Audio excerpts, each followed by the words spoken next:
Yeah, Milo everyone. Michael here. Hey there, we are from the Fellowship of Acoustics, and thanks for tuning in again. Yeah, so today we have an episode about the mighty ES-330 guitar. One of my favorite models. A staple in the music industry. Yeah, I happen to own one as well, and I'm really happy with it. I do almost everything with it. And today we have a few vintage ES-330s in the house, and we thought we'd do a quick video and about it. And a new one. And a new one as well, just to compare. Yeah. And we also have another really special one that's not for sale, but we'll talk about that later. Yeah. So the ES-330, it's also a sort of an odd duck. A lot of people are familiar with the 335, of course. Yeah. But though they look similar, there are quite a lot of differences. Yes. So let's head back in time. And let's walk through all of the differences. Yeah. So 59 marks the first year of the ES-330 in the Gibson catalog. So it's only 1 year after the 335 was released, and like we said, there are a lot of similarities, but let's talk about all the differences that there are. Yeah. First, the thing that caught my eye are the pickups. Yeah. Okay. Yeah. So the 330 has P90 pickups instead of the humbuckers on the 335. The most notable thing that you don't see from afar, but when you hold it in your hands, is that it's completely hollow. Yeah. So the weight is also a little bit less. Yeah. It's also one of the reasons why it didn't become as popular as the 335, because a hollow guitar is prone to feedback on stage. People didn't like this. But yeah, so it's completely hollow. You have the P90 pickups. And then the neck is very different. It seems to be shorter because the neck meets the body at the 16th fret instead of at the 19th. 19th fret.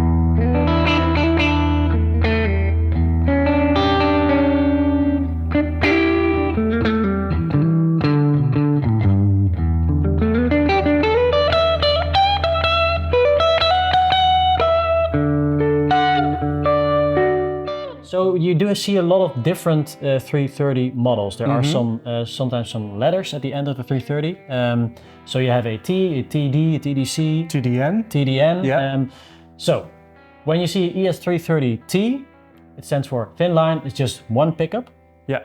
When you have a 330 TD, you have a thin line double pickup. Yeah. Dual humbucker. Dual pickup, dual humbucker, I think it is. Yeah. Then you have some letters for the colors, the finishes as well. Which is TDN, which stands for thin line dual pickup natural. Yep. And the TDC is for the cherry. Yeah, for the cherry finish. Okay. So let's walk through history a little bit. Some of the years, some of the changes that Gibson also went through. Yeah. Because it wasn't made for a very long time. It was discontinued, I believe, in 72. Yeah. So from 59 to 72, it's not a long time. And they made some changes. At first, in 59, you got a sunburst finish or a natural with dots on it. Yeah, and this is block. These are the small blocks, and that one also had the black covers on the P90s. Yeah, like the new one that we'll talk about later. This one has the black pickup covers. Yeah, but then it would have the dots instead of the blocks. Yeah. And 62, they changed to the small blocks. Then they got the nickel plated hardware. And also there was a cherry finish that was available in 62. Yeah, so they were really playing around with all the aesthetics of the guitar. A lot. They weren't fumbling with all the construction of the guitar. No, mostly cosmetic. But I think it's nice to see when you dive a little bit deeper into these guitars and the models that they produce, you see some of these models that just pop up, like the 330T, and then also they get discontinued. Yeah. And then there's a story there, because you see, why was it discontinued? Was it too expensive to make? Was it not popular enough? Yeah. Maybe in 62, the ES-330T was actually discontinued. So the single pickup one. Yeah. Maybe not popular enough. Maybe people wanted two pickups. I think so, right? It probably were gearing towards whatever sold best at the time. Yeah, definitely wasn't expensive to make, the single pickup one. So that was discontinued in 62. In 65, we get chrome plated hardware instead of nickel, right? Yeah. Then 67 is an interesting year, because that marks the introduction of a new finish. Yeah. and that was sparkling burgundy, one of the most pretty finishes Gibson ever produced. Which is a nice segue. Which is a nice segue. let me just give to show you one of the other guitars that we have. Yeah, I'll hold that. We also did have a 335 in a sparkling burgundy, a 68 one, not too long ago. That was owned by a colleague. Yeah, it was an amazing guitar. So whoever bought that, congratulations. Then this is also owned by a colleague. By a colleague. So this is a 330 from 1967 in a sparkling burgundy.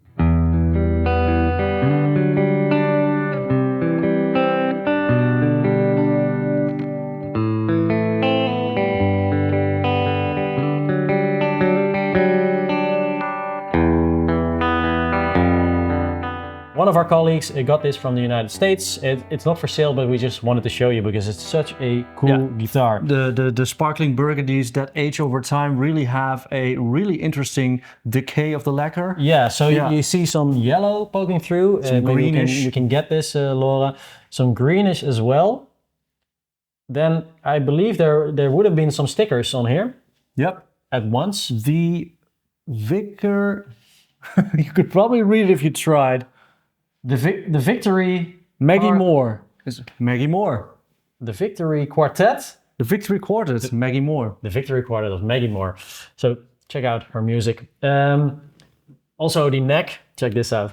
Yeah. This has been worn down. Tom's 335 had the same. Yeah, really cool. It turns green, which is interesting. You see this with gold tops as well. The gold turns green as well, but not a lot of finishes do this. Due to our acidic fingers. Yeah. So this is just a nice model to show you. Yeah, we will do a small comparison between all these guitars in just a bit. At the end we'll do them all close together just to give you an impression of how each individual 330 sounds. Yeah. And then we move to 68, and in 68 Gibson also offered the opportunity to have a longer neck. So a connection at the 19th fret. A 330, like a 335. Like a 335, yeah. Okay. So that was an option then, but still they made the 16 fret connection as well. Also in 68, there was also a walnut finish. Okay. Which is cool. Which is my finish. It's my 335 finish, yeah. And then in 69, the sparkling burgundy was discontinued. Yeah. And in 72, it was discontinued. Yeah, completely. Entirely, yeah. Probably also due to the fact that rock music was getting a little bit more traction, and feedback, like we said, is a thing, and it was just... when you're playing with loud Marshalls and you plug in a 330, it's bound to be feedback galore on stage. It is. So you need to have a center block at least, maybe a solid body guitar. It was just not as popular. So at the beginning of the 70s, the 330 fell out of grace. Yeah, but as you can see, they're building it again, of course. So, and right now, I think maybe the 330s, at least in our store, they are a little bit more popular. At least the new 330s are more popular than the 335s, in my opinion, because they sell really quickly. We didn't have them for a long time. But that's what I wanted to talk about, because the 330 is one of my favorite guitars, and for a reason, because I like a 335 as well, but the 330 offers something completely different. Okay. Also compared to other electric guitars, because when I play it, it feels a lot like playing an acoustic guitar. A really easy playing acoustic guitar. And also when I'm on the stage and I'm singing, when I'm playing a 330, you can get a electric guitar sound, but you can really push some air. You can play it like an acoustic guitar. You can strum it as well, and it sounds really good. You don't get it out of a 335. That feels a little bit more... like a rock machine. Yeah, more like a rock machine, maybe a little bit more dead, not in a negative way, but this feels alive because it's completely hollow and it's moving. It sinks a little bit more to your ears. That's what I really like about the 330, and a lot of my favorite players also play a 330. One of my favorites, I played a little bit in the beginning, Elliott Smith, a singer-songwriter, plays his 330 in the same way. So you see him with a 330 a lot, but he's playing acoustic guitar parts as well. And then when it's necessary, some gain, you can also rock out with it. But you can do a lot of different things. I think it's a really good argument, because that the fact that it's a completely hollow guitar with P90s, not being the full-on humbuckers that the 335 has, I think that's really something that singers, singer-songwriters, those who play guitar and sing at the same time, really gravitate towards. But then you also lose something on the other end, so it's not really a lead guitar. You can do it, of course you can do it, and people have done it in the past, but It's not really a lead guitar because you don't have the higher access a lot. Actually, this one has this one does. Yes, yeah. But on the other ones, you don't have this. Not. And you don't have the output of the humbucker pickup. So when you want to do a solo, it's really nice to have a humbucker, have higher access. So a 335 is more a lead guitar than a 330 is. Okay.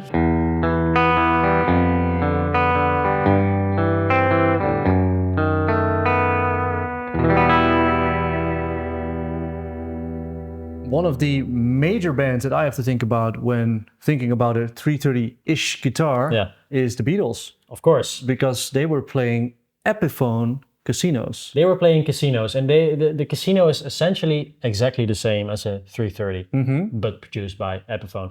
So because of the Beatles, maybe the casino became more popular than a 330 ever was. Yeah, it really went through the roof at that time. Again, with the documentary that came out maybe 2 years ago, the Beatles documentary, you saw another rise in popularity of the casino, which is really nice to see, of course. What's actually funny is that the Epiphone Casino was produced by Gibson at the beginning. So it was made between 61 and 1970, yeah.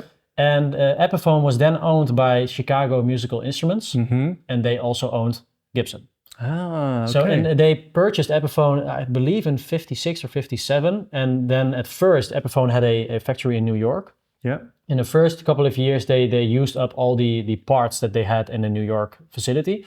But then around 61, they changed to the Kalamazoo factory because they were out of parts. And then they started to produce the casino from 61, 62. So those were all Gibson parts. Ah. It was just a Gibson-made Epiphone Casino. It just has a different name on it. Yeah, but essentially it's the same guitar, slightly longer headstock. Yeah. But that's it. Really cool. Nice piece of history there.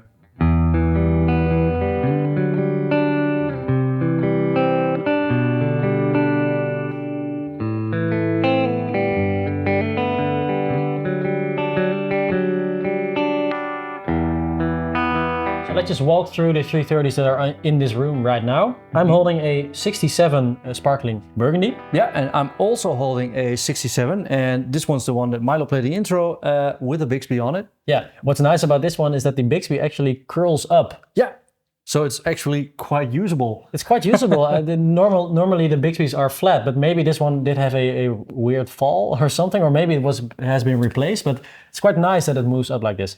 Could be. I think. Then, if you could put that one away, hold this, I'll grab this. This is a 66. Yeah, in beautiful condition as well. Now with the trapeze instead of the Bixby. Yeah. Like I said, we don't see these guitars a lot, and mostly they sell really quick. But this is a brand new ES-330 that Gibson produces. Yeah, with the black pickup. Yeah, so it's sort of a mix. I think it may be a 62-ish 330, but then with black covers. Yeah, small blocks. Yeah. And now that we've seen them all, we're going to do a quick montage, just me playing the same thing on all of these guitars, just to give you an impression of the sounds. And so we'll see you back in a few minutes. See you.